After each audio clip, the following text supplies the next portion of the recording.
Walk in the light, He is the light, and you will become the light. Walk in the light, He is the light, and you will become the light. Walk in the light, He is the light, and you will become the light. Walk in the light, He is the light, and you will become the light.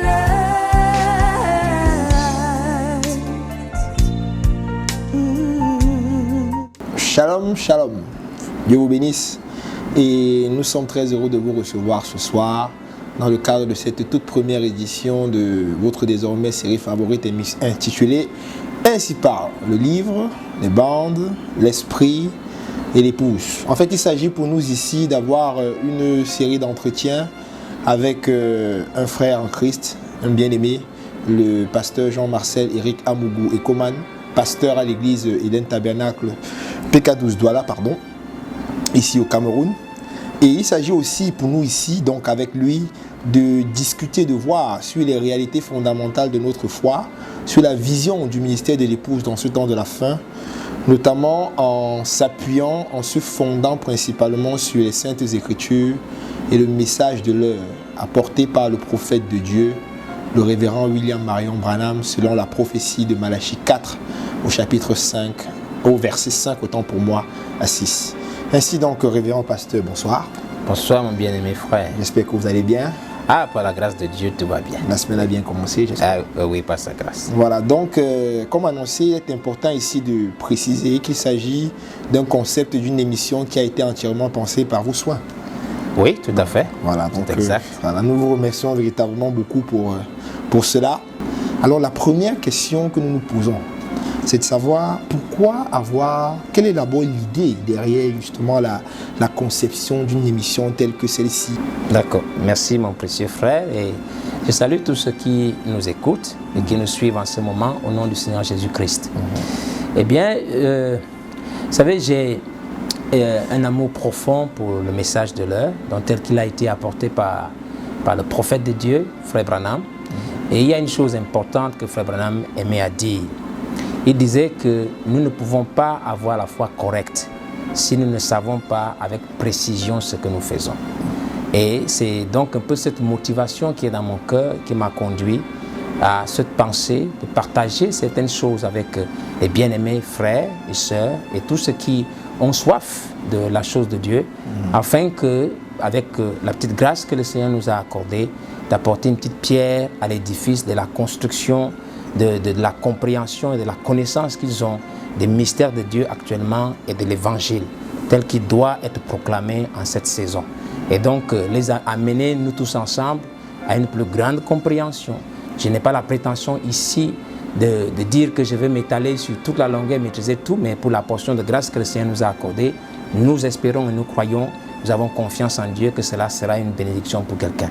Donc voilà un peu ce qui est derrière le thème ou le titre de nos émissions ici qui est Ainsi parlent les livres. Donc les livres, c'est les Saintes Écritures, la parole. Ainsi les bandes aussi, donc le message, l'esprit, parce que l'inspiration vient par l'esprit, et l'épouse qui est la manifestation de la parole. Donc quand les quatre éléments là s'accordent, nous pouvons dire avec assurance que nous sommes établis sur la vérité. Voilà donc un peu en quelques minutes ce qui est en rapport avec notre émission et le titre qui a été donné. Quel est le thème, pasteur, que nous allons traiter dans cette première saison? D'accord, le thème, l'annoncé, c'est le cordon de fil cramoisi de la rédemption. Déjà, il y a un certain nombre de mots à l'intérieur et je pourrais déjà parler du cordon de fil cramoisi. Le cordon de fil cramoisi, c'est un terme qui a été employé dans le livre de Josué, au chapitre 2, verset 18, donc où les deux espions sont, vous connaissez l'histoire, qui ont été envoyés par Josué dans la ville de Jéricho pour essayer d'inspecter le lieu, et c'est par ce cordon-là de fil cramoisi que Rahab a pu faire en sorte qu'il s'échappe. Et donc, dans mes méditations, en écoutant un peu, en écoutant les bandes de Frère Branham, notamment dans un message intitulé La Petite Bethléem, il a fait allusion à cela. Donc il a parlé de ce passage, donc du cordon de fil cramoisi qui a été suspendu par Rahab et par lequel aussi elle serait protégée de la destruction qui viendrait sur Jéricho. Et c'est là donc il a ajouté le point sur la rédemption. Et il y a un mot un peu qui m'a inspiré réellement à aller plus en profondeur. Il a dit: ce cordon de fil cramoisi de la rédemption, il est tissé au travers de toute la Bible. Et donc, comme il a dit tissé au travers de la Bible, cela a tellement frappé mon cœur. Et j'ai compris en fait que en réalité, il y a quelque chose tout au long de la Bible, du début à la fin, qui est comme une sorte de conduite que nous devons suivre. Et donc j'ai donc résolu à mon cœur, et selon la conduite de l'esprit, de parcourir un peu ce petit passage, ou bien ce cordon-là qui est tissé depuis la Genèse jusqu'à l'Apocalypse, parce que comme il est parlé de rédemption à l'intérieur, en fait, ça nous permettrait, et j'avais la conviction que nous aurons une vision, une visibilité beaucoup plus claire en réalité sur l'œuvre de Dieu pour nous aujourd'hui. Et donc pour cela un peu que j'ai intitulé ce premier thème, le cordon de fil cramoisi de la rédemption. Donc c'est à partir d'une inspiration que j'ai eue dans les méditations de Frère Branham et de sa déclaration du cordon qui est tissé tout le long de la Bible. Okay. Donc voilà. Ça veut dire que, si nous comprenons très bien, ça veut dire qu'il s'agit ici de faire un petit voyage, un très long voyage à l'intérieur de la Bible, en suivant véritablement ce cordon de fil cramoisi. Mais pourquoi cramoisi? Parce que quand nous voyons le mot cramoisi, cramoisi ça renvoie au rouge, à la couleur rouge. Pourquoi donc avoir choisi un cordon de fil qui a une couleur cramoisi? Bon, c'est un peu... C'est pas moi qui ai choisi, n'a pas choisi un cordon de fil qui a une couleur cramoisi. C'est ce qui est présenté dans la parole de Dieu. Et donc, et chaque chose dans la parole a un sens profond et véritable.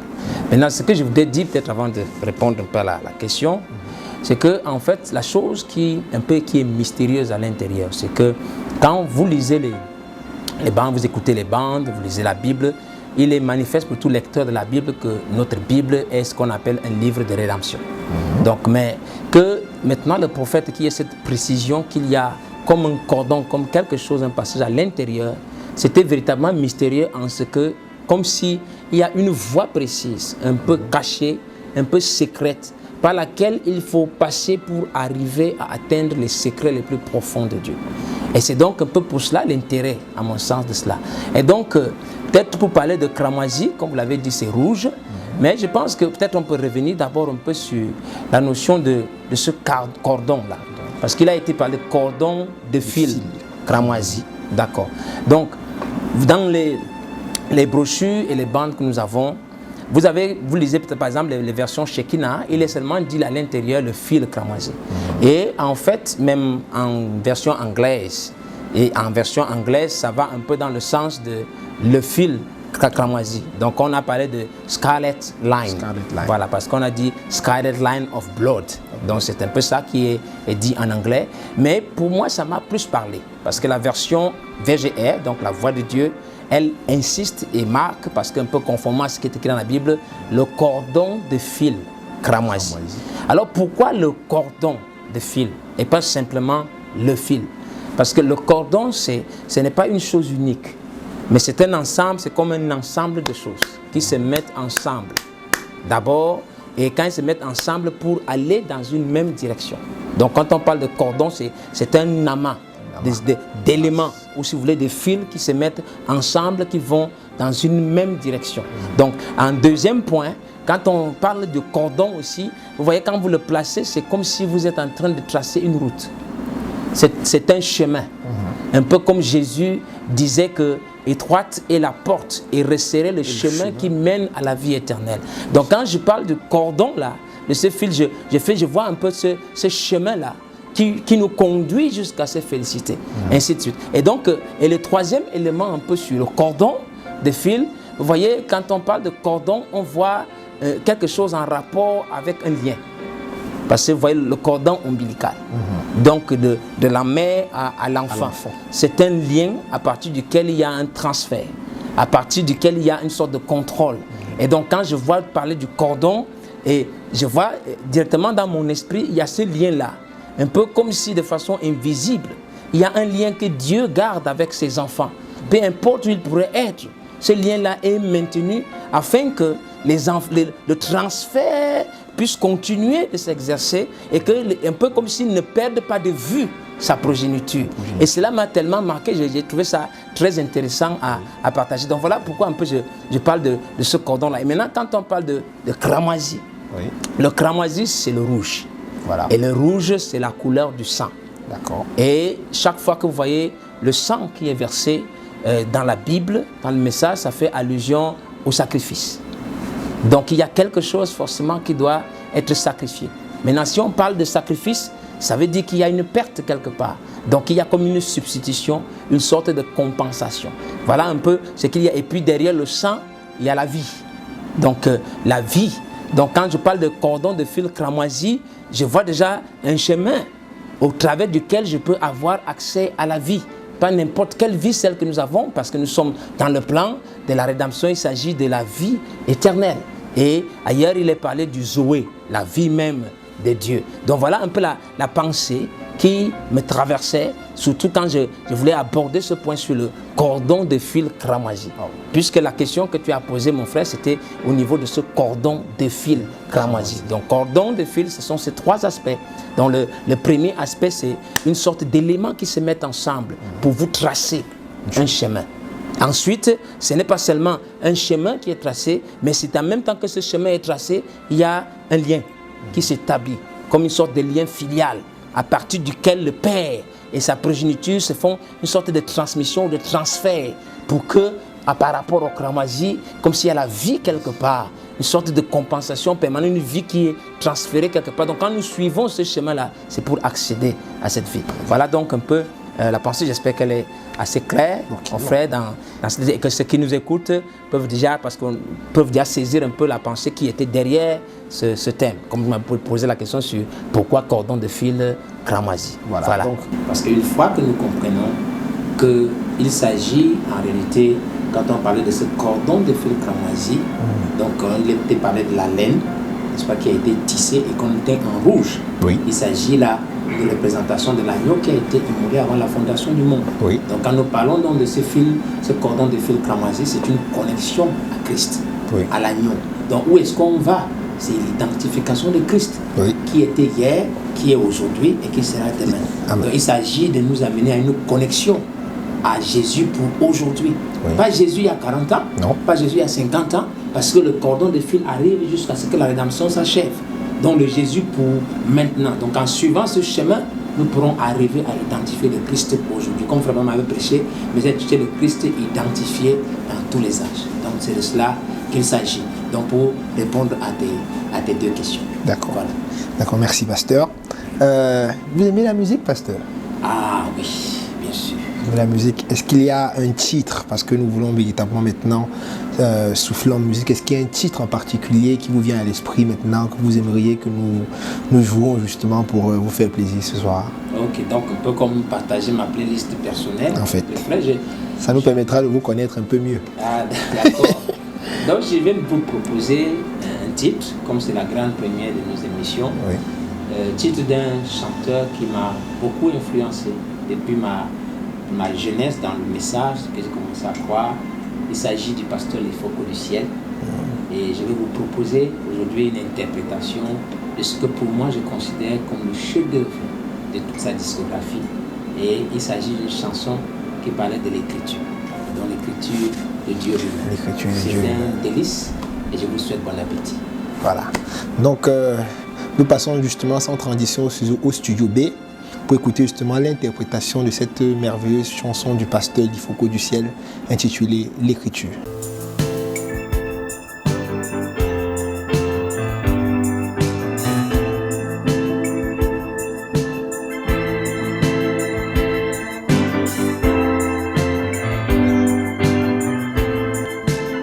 Dieu peut écrire comme les humains avec son doigt. Il avait écrit, c'était Babylone avec son doigt. C'était l'écriture de Dieu lui-même. Je sais que Dieu écrit mieux plus que les humains.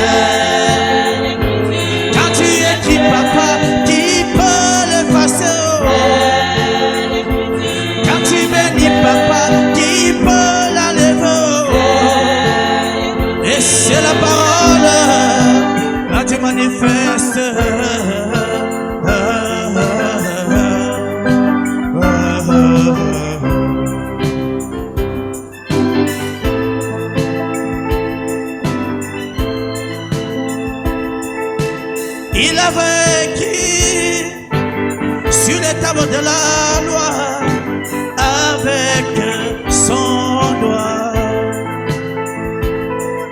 C'était le doigt même de Dieu, gravant sur les pierres avec son doigt. Je sais, c'était l'écriture de Dieu lui-même. Quand tu écris papa, c'est puisque les Arabes. Quand tu écris papa, c'est puisque les Chinois. Dans ton écriture, il y a la vie. Et c'est la parole quand tu manifestes.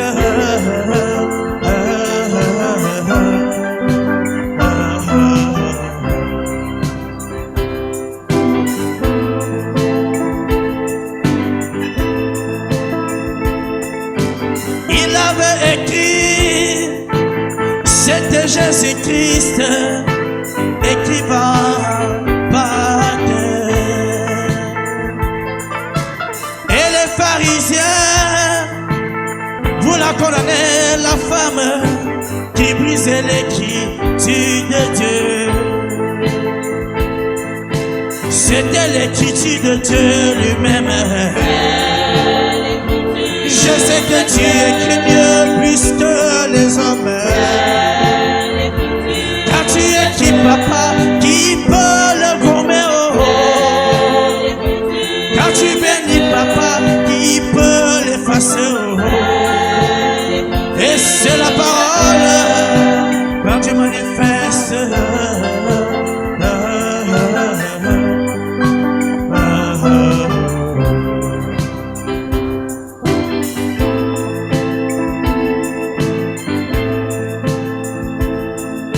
Seigneur, écris encore cette fois dans mon cœur avec ton doigt. Quand je marcherai, que les hommes puissent lire les piqûres de tout le monde. Ça sera l'écriture de Dieu lui-même. Alléluia.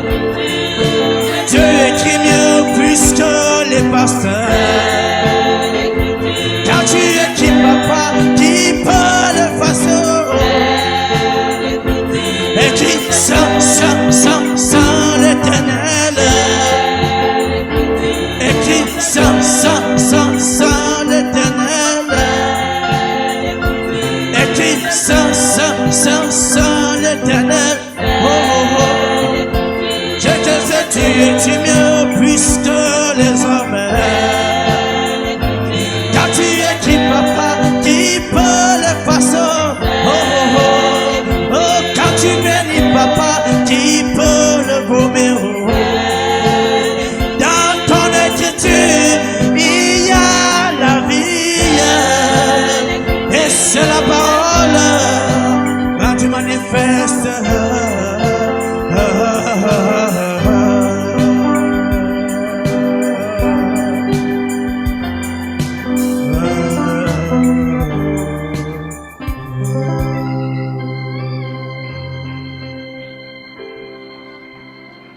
De retour sur le plateau de votre émission favorite après cette merveilleuse ponctuation musicale, ainsi parlent les livres, les bandes, l'esprit et l'épouse.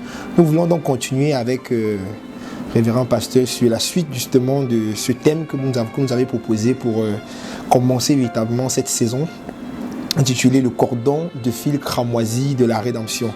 Et justement dans ce thème-là, la troisième expression qui nous revient à l'intérieur, c'est l'expression rédemption. Et nous voulons donc sans plus tarder commencer par cette question. À quoi renvoie la rédemption exactement? D'accord.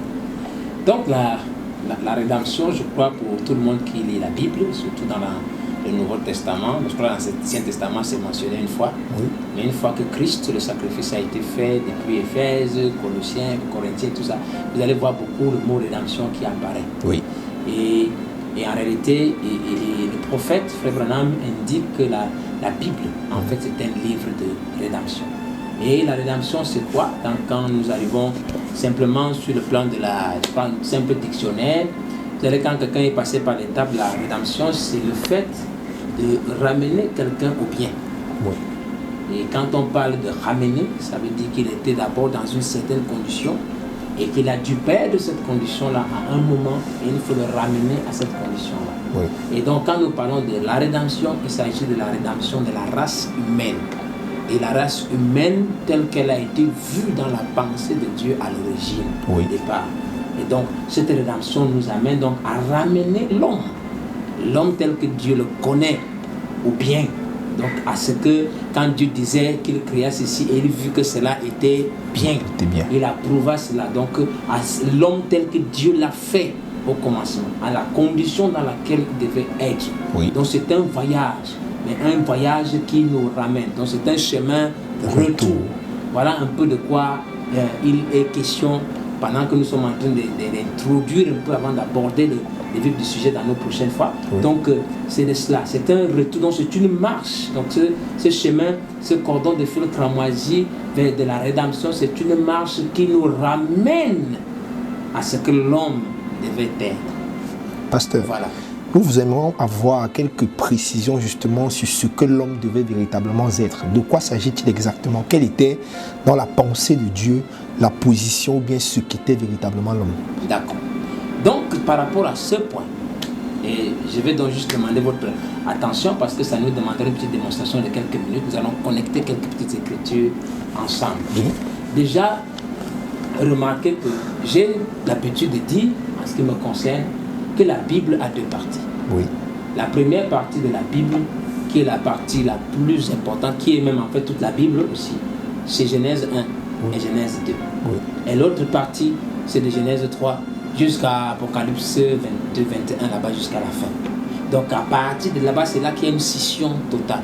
Et donc quand nous parlons de la rédemption correspond à Genèse 1 et 2. Parce que c'est dans Genèse 1 et 2 que l'homme a été ce qu'il devait être. Oui. Et je me permettrai, c'est vrai que nous sommes dans la phase introductive, mais de lire un peu une citation ici.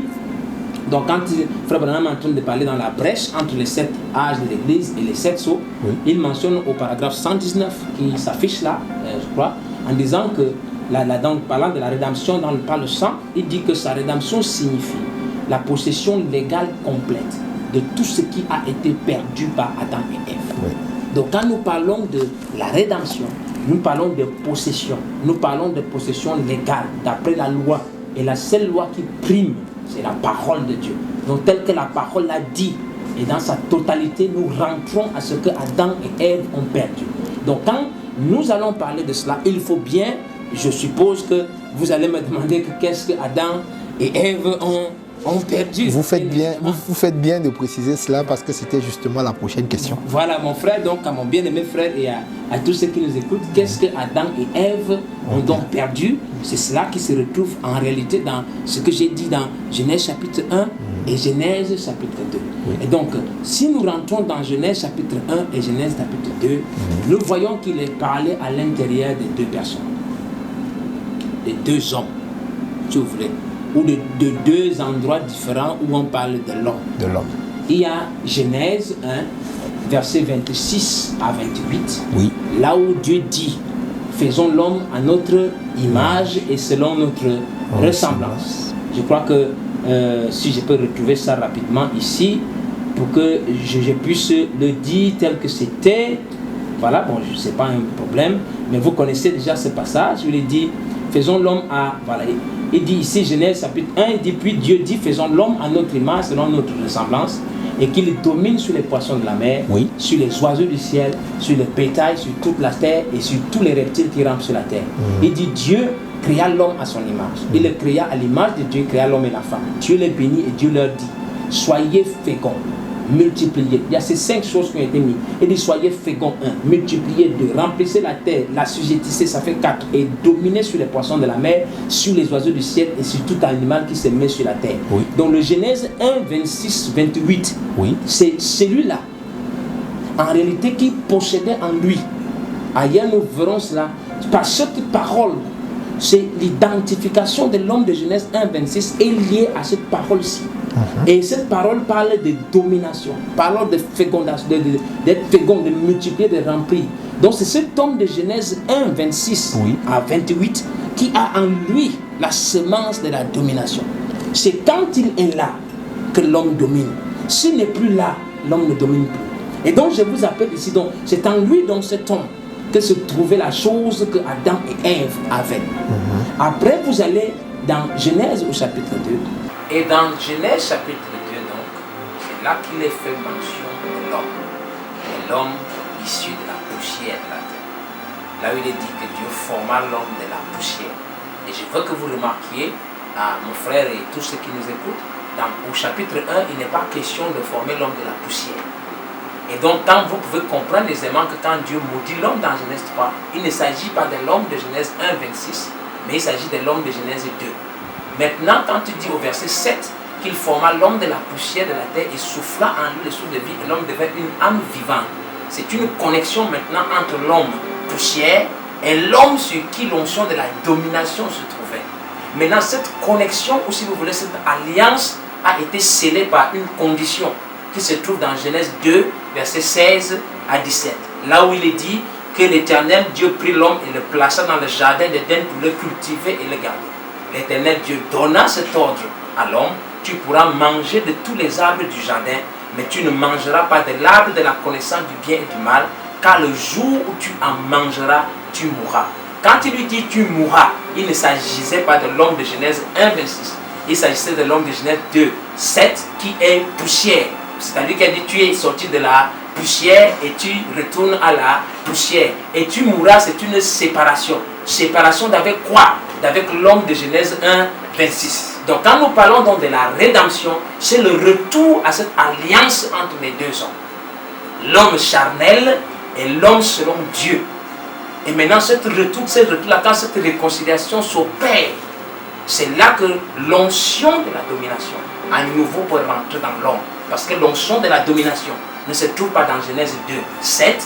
L'onction de la domination se trouve dans Genèse 1, 26. C'est ça l'héritage qui a été donné à l'homme. Et cet héritage se trouve dans ce qu'on peut appeler la semence ou la parole semence parlée. Genèse 1, 26, qui est l'homme qui a été fait à l'image de Dieu et selon la ressemblance de Dieu. J'espère qu'on aura l'occasion de parler dessus, parce que ça là, c'est exactement la clé.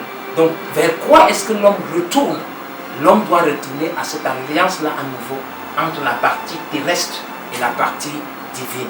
Et donc, nous sommes aujourd'hui une partie terrestre, mais la partie divine est voilée en nous et cachée. Et c'est à cela qui fait que nous sommes dans un état d'échéance et que nous avons besoin de rédemption. Donc voilà la pensée pour introduire que je voulais déjà présenter, et pour que ce soit comme une sorte de fondement ou de base à partir de laquelle nous pourrons évoluer plus tard.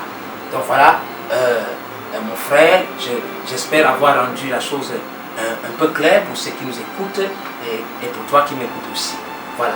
Donc en fait, il y a une notion de semence que vous avez évoquée à l'intérieur, que c'est à l'intérieur de l'homme de Genèse 1, 26 qu'il y avait la semence de la domination, parce que le texte que vous avez lu dit justement que faisons l'homme à notre image, qu'il domine sur les poissons à la mer, qu'il assujettisse et qu'il véritablement se multiplie dans les mains. De quelle semence, de quoi est-ce qu'il s'agit lorsque vous parlez de la semence de la domination? La semence sur le plan naturel, c'est l'élément, comment on peut dire ça, essentiel à partir de laquelle une espèce se multiplie. L'élément de base, le fondement. Il a en lui toutes les caractéristiques de l'espèce. C'est ça qu'on pourrait appeler une semence. Maintenant, à côté de ça, il y a la semence est une parole. Parce que quand il dit la semence de la domination, ça veut dire que c'est à l'homme de Genèse 1, 26 à 28 qu'il a été donné la parole de dominer. Parce que la parole est une semence. Donc à celui de Genèse 2, 7, il a été donné la parole de travailler sur la terre. Mais pour qu'il puisse avoir la domination, il faut qu'il ait une connexion avec Genèse 1, 26. C'est quand Genèse 1, 26, 27 est actif en lui que la domination s'opère. Quand ce n'est pas actif, parce que la parole, ou si vous voulez la semence, parce que Jésus disait que la parole est une semence. Donc la semence de la domination, de l'autorité, si vous voulez, de la divinité sur terre, n'a pas été plantée dans l'homme terrestre. ça a été planté dans l'homme céleste, qui est l'homme de Genèse 1, 26, la partie invisible, le côté divin de l'homme. Je pense qu'on peut d'abord s'arrêter un peu à ce niveau. Nous allons nous étendrons dessus avant d'entrer dans les profondeurs des mystères et des doctrines un peu du message. Voilà un peu. J'espère avoir répondu à ce point-là. Et même à côté, après, nous allons voir dans la lettre à l'épouse où Frère Branham est en train de parler parce que c'est ça que j'ai parlé. Là où il disait que le premier fils Adam était la parole semence parlée de Dieu. Donc c'était la parole semence parlée. Donc Adam lui-même est une semence. Maintenant, c'est une semence parlée. Et parler veut dire exprimer. Donc il était semence, Genèse 1, 26, et il est parlé ou exprimé quand il se connecte à Genèse 2, 7. Parce qu'il est exprimé dans cette dimension inférieure qui est la terre. Donc il pouvait être là en train de brûler dans les autres, mais pour qu'il s'exprime en tant que semence, il fallait qu'il soit dans un vase de terre. Et c'est dans ce vase-là que quand il s'est exprimé dans l'homme qui est poussière, on pouvait le voir. C'est pour ça qu'on est par parole semence parlée. Voilà. Donc, pour dire quoi? C'est-à-dire que c'était l'élément fondamental. Donc, c'est l'élément fondamental à partir duquel, l'espèce fils de Dieu va se multiplier. C'est ça la semence. La semence de manguier, c'est l'élément fondamental à partir duquel l'espèce de mangue se développe et se multiplie. Donc quand tu dis que Adam était la semence ou la parole semence de Dieu, c'est-à-dire qu'il était la chose, l'élément fondamental à partir duquel tous les fils de Dieu pouvaient, donc l'élément de reproduction des fils de Dieu. Et cet élément de reproduction des fils de Dieu qui est la parole semence, c'est ça qui est Genèse 1, 26. Et quand Genèse 1, 26 se connecte à Genèse 2, 7, alors ça devient la parole semence parlée, c'est-à-dire exprimée. Voilà. Comment est-ce qu'on sait véritablement qu'une semence est en train d'être exprimée? De quoi s'agit-il lorsque vous parlez d'expression de la semence par parler? Vous parlez de quoi exactement? Comment est-ce qu'on peut savoir aujourd'hui qu'une semence parole est exprimée? J'espère que quand on comprend d'abord de manifester, parce que vous savez, quand on parle d'une manifestation, c'est rendre quelque chose accessible ou dans une certaine dimension.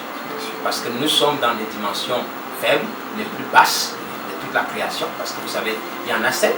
Maintenant, nous sommes dans les plus basses, donc nous sommes dans la matière, nous sommes dans le temps et la lumière. Et dans la matière, le temps et la lumière, pour que nous soyons exprimés dans cette dimension, nous avons besoin d'un corps qui est conforme à cela. Donc Adam étant fils de Dieu formé à l'image, selon la ressemblance, pour qu'il soit manifesté. Donc il puisse entrer en contact avec le monde. Parce que c'est ça la manifestation.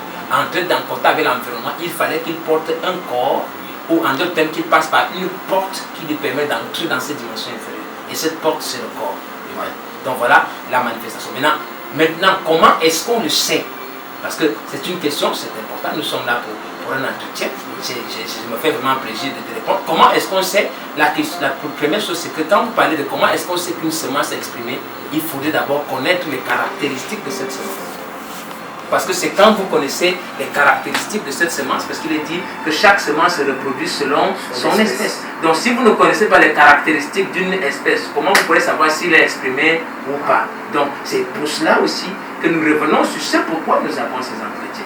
Parce que quand nous parlons de semences, fils de Dieu, à quoi est-ce que ça ramène? Parce que si je ne connais pas les caractéristiques d'un fils de Dieu, quand l'ennemi viendrait, c'est pour ça qu'il est un ange de séduction. C'est pour ça qu'il s'appelle le séducteur. Quand il viendrait, il nous donnerait quelque chose et nous croirons que c'est la semence, parole exprimée, alors que ça ne l'est pas.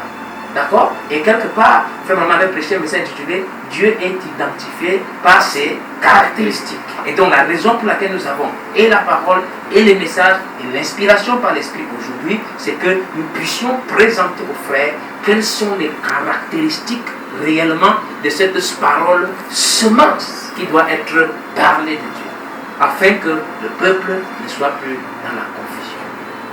Voilà. C'est suffisamment clair. Et nous allons donc, parce que le temps déjà me tient par la gorge, nous allons donc conclure aujourd'hui avec une dernière petite question sur véritablement, parce que vous avez parlé de l'homme. Vous avez identifié véritablement que la rédemption, c'est quelque chose qui concerne l'homme. Maintenant, est-ce que c'est une question qui est inhérente à tous les hommes? Parce qu'aujourd'hui, nous sommes environ 7 milliards de personnes sur la Terre.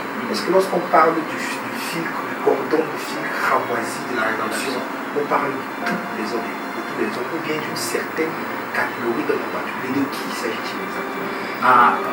Bien entendu, je crois que... Cette minute. Oui, non, je n'ai même pas besoin d'aller jusque-là. Donc, bien entendu, je crois que nous parlons aux croyants du message. Et je crois que pour tout le monde qui croit le message de Frère Branham, et je vais recommander à ceux qui nous écoutent et qui ne croient pas le message, vous devez prendre votre temps. Parce que généralement, les gens parlent beaucoup aujourd'hui, ils ont des points de vue, ils ont des idées qui se font. Par exemple, sur le message et le ministère de William Branham, Marion Branham, à partir de ce qu'ils ont entendu. Mais je vais juste vous donner juste un petit conseil vraiment fraternel qui est l'histoire un peu que nous connaissions dans le Nouveau Testament au sujet de Nathanaël et de Philippe. Oui. Parce que quand Philippe est venu, il lui a parlé. Nathanaël s'est posé des questions qui étaient liées aux préjugés qu'il avait. Il a dit que nous avons trouvé Jésus, prophète qui vient de Nazareth et tout, et qui est en conformité parfaite avec les prophéties qui ont été annoncées. Et Nathanaël, avec les choses qu'il avait apprises et les préjugés qu'il avait demandé, mais est-ce que quelque chose de bon peut sortir de Nazareth?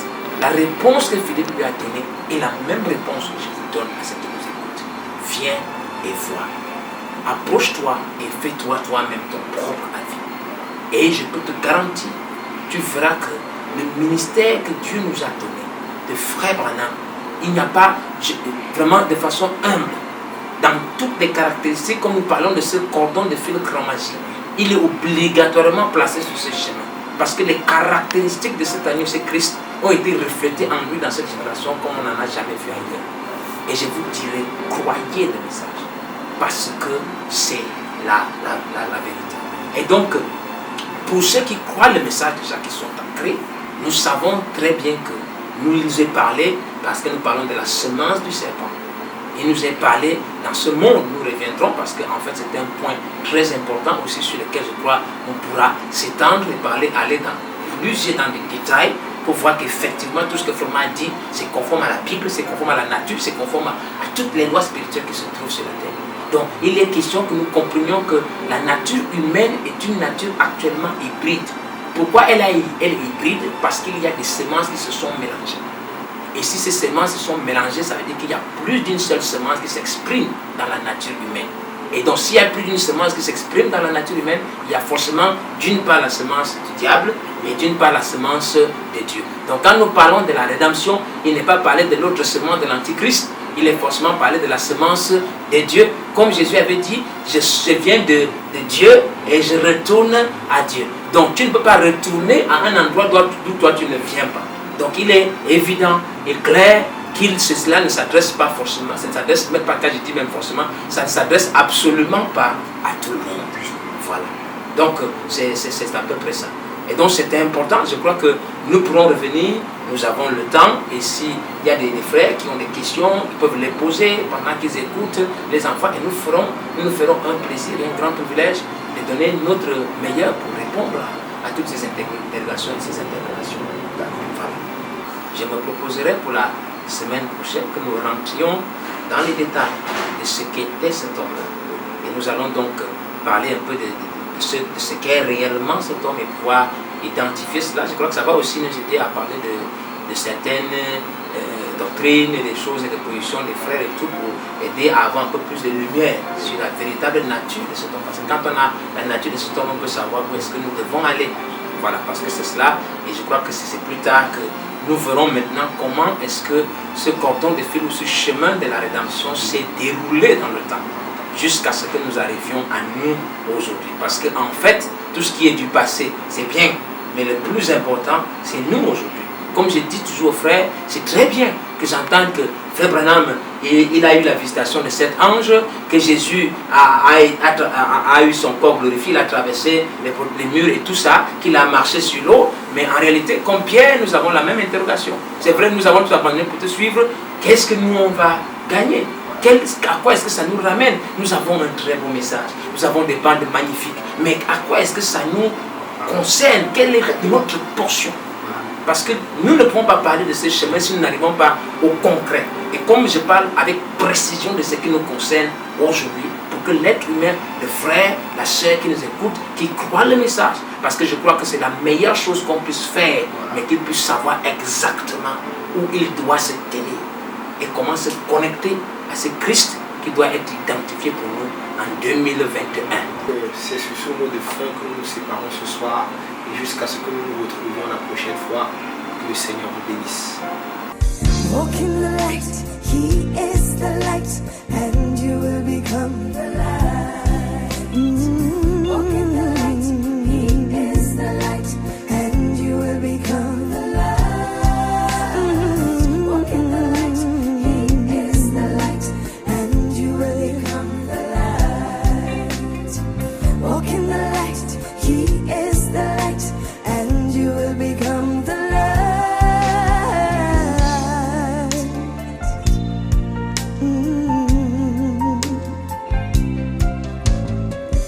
Let there be no